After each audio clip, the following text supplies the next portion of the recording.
Assalamualaikum warahmatullahi wabarakatuh. Alhamdulillahi rabbil alamin, wassalatu wassalamu ala rasulihil amin wa ala alihi wa ashabihi ajma'in. Amma ba'd.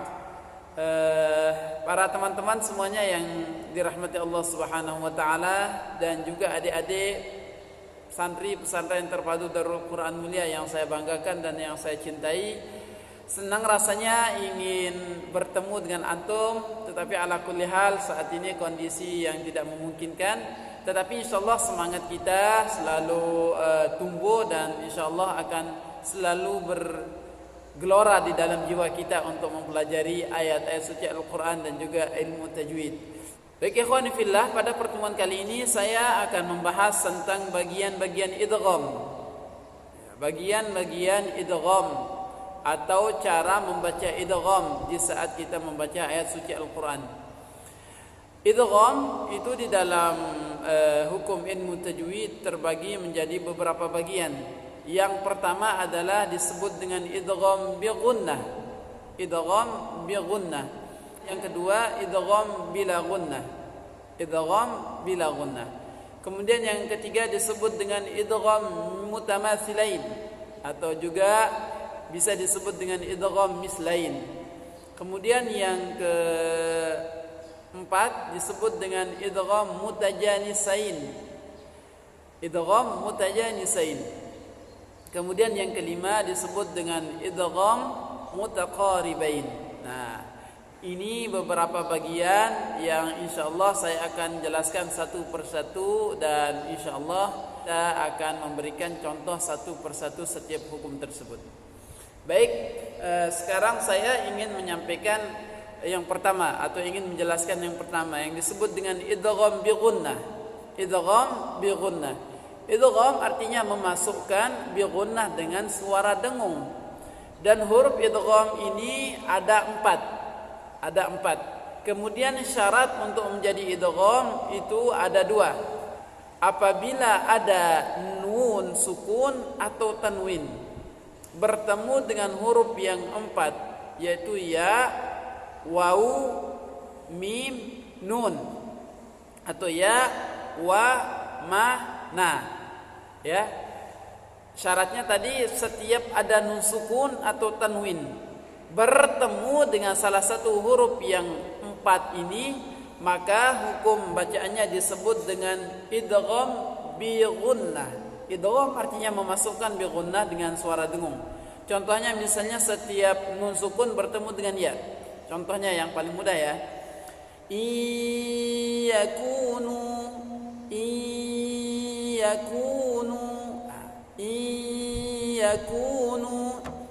man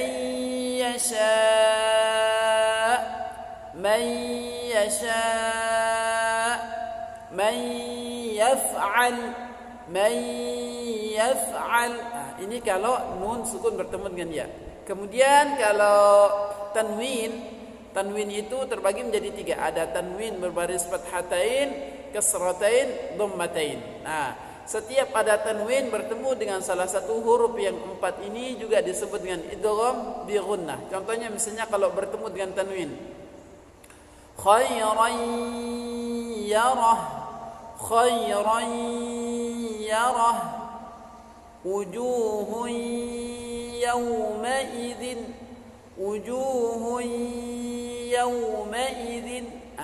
Itu contoh kalau ketemu dengan tanwin.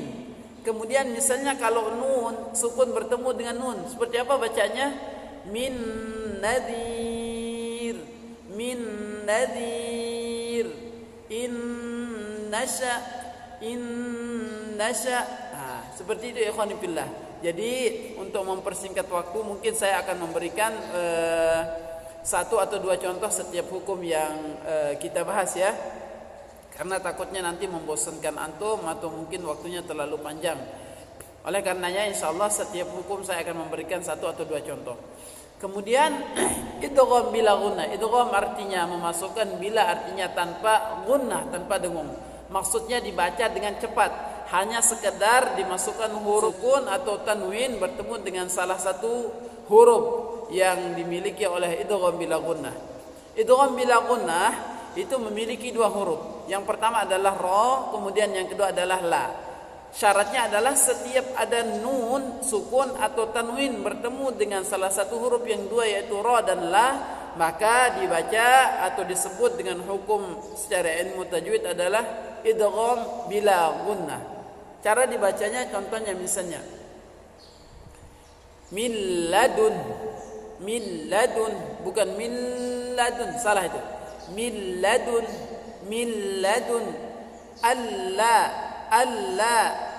alla, nun ketemu dengan la, alla, wa alla ta'lu.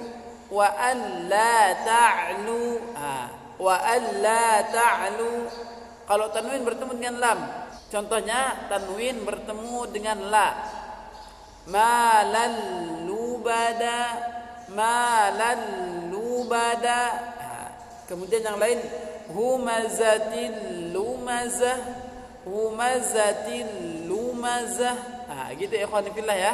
Kemudian kalau nun sukun bertemu dengan ra, mir rabbihim. Nun sukun bertemu dengan ra, mir rabbihim. Ar-ra'ah mir rasul. Gitu ya ikhwan fillah. Jadi biasa di sini sering terjadi kesalahan. Setiap ada nun sukun bertemu dengan lam atau ra, terkadang di sini terjerumus kepada idgham bi gunnah, padahal seharusnya tidak dibaca dengan gunnah. Baik ikhwan fillah, kita melanjutkan ke idgham yang berikutnya, idgham mislain atau idgham mutamathilain. Ada juga yang menyebut kalau mim sukun bertemu dengan mim disebut dengan idgham mimi. Boleh juga disebut dengan idgham mislain atau idgham mutamathilain.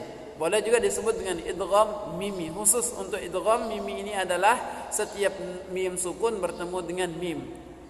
Baik ikhwan fillah, apa sih syaratnya untuk menjadi idgham mutamathilain atau idgham mislain? Saya akan memberikan penjelasan. Idgham artinya memasukkan mislain yang serupa. Jadi memasukkan huruf yang mati atau huruf yang sukun bertemu dengan huruf sesudahnya dengan huruf yang sama. Saya ulangi sekali lagi. Idgham mislain disebut dengan idgham mislain apabila ada huruf yang pertama atau huruf yang pertama ini sukun bertemu dengan huruf yang hidup setelahnya, yaitu huruf yang sama. Saya ulangi sekali lagi. Setiap ada huruf yang pertama sukun, kemudian bertemu dengan huruf yang kedua ini hidup, kemudian huruf yang sukun dan huruf yang hidup ini adalah sama. Ya, huruf yang sukun dan huruf yang sesudahnya hidup ini hurufnya sama. Misalnya lam sukun bertemu dengan lam yang hidup atau mim sukun bertemu dengan mim yang hidup. Ini disebut dengan idgham mutamathilain atau idgham mislain. Contohnya misalnya bal la tukrimun. Lam sukun bertemu dengan lam. Bal la tukrimun.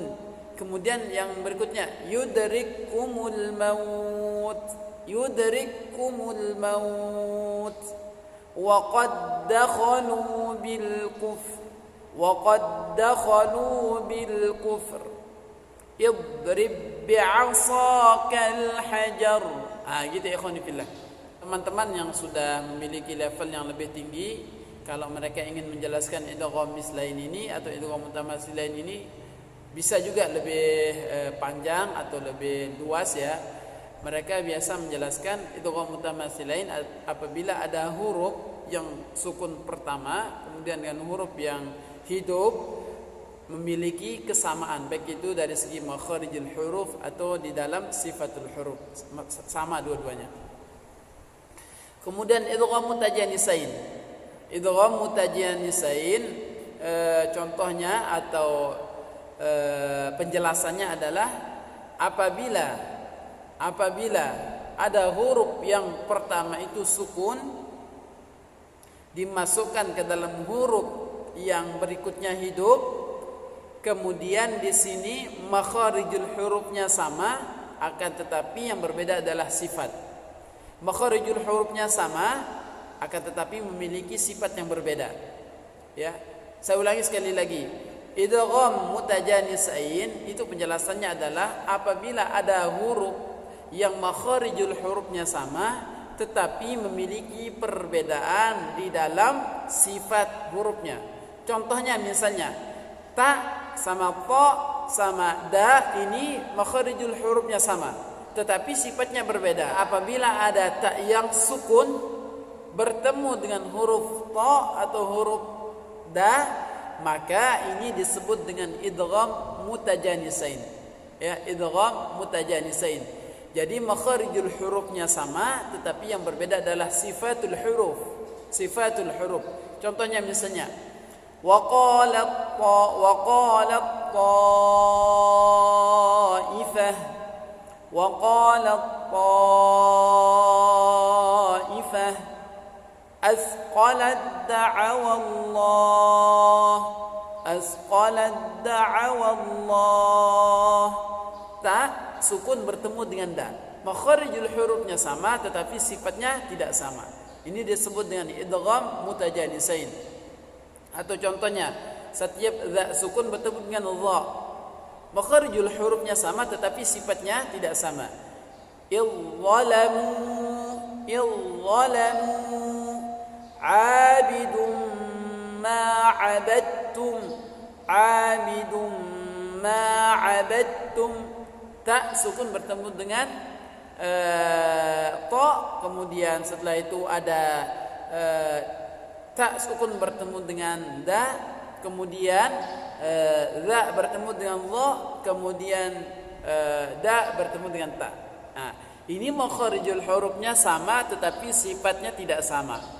Emang kalau membahas tentang idgham mutajanisain ini, kita terlebih dahulu harus menguasai makharijul huruf dan sifatul huruf. Oleh karenanya saya menyarankan kepada teman-teman supaya menguasai makharijul huruf dulu ya, makharijul huruf dan sifatul huruf. Karena ini emang pembahasan agak lumayan rumit. Kita tidak bisa mengetahui mana idgham mutajanisain dan juga mana idgham mutaqaribain kalau tanpa harus mempelajari makharijul huruf dan sifatnya. Baik ikhwani fillah, yang terakhir kita akan membahas tentang idgham mutaqaribain. Idgham mutaqaribain. Idgham mutaqaribain, saya akan sedikit membahas atau menjelaskan apa sih idgham mutaqaribain. Idgham mutaqaribain adalah mengidghamkan huruf ke dalam huruf yang berdekatan atau makharijul huruf dan sifatnya yang berdekatan. Nah, idgham mutaqaribain. Jadi idgham mutaqaribain supaya lebih mudah ikhwan fillah, apabila ada huruf yang pertama sukun bertemu dengan huruf yang kedua hidup, kemudian makharijul huruf dan sifatnya ini berdekatan, tidak sama tetapi berdekatan.